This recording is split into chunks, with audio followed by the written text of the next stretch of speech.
All right, we're at 150 Thompson Blvd Chickasaw.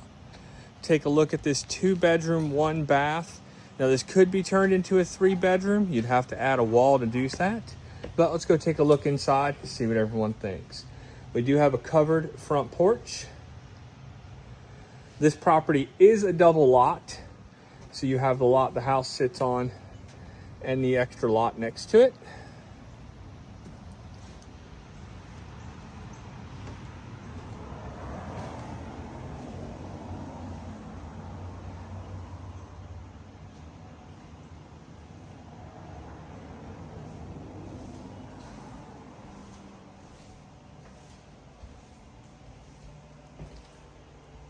Here's your bathroom.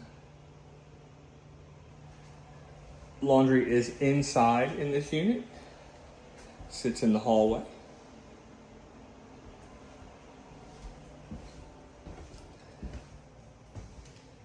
You have a bedroom here.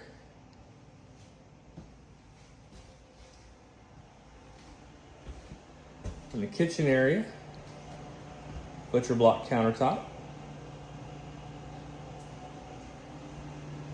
Your other bedroom, which does have a back door, goes out the back. Could be used as a private entrance for that room. And your living room area here. So as we were saying, it does have an extended size living room, which could be turned, this section of it here could be turned into a 3rd bedroom if you were willing to put a wall up. Well, thank you for watching the video. Let us know what you think.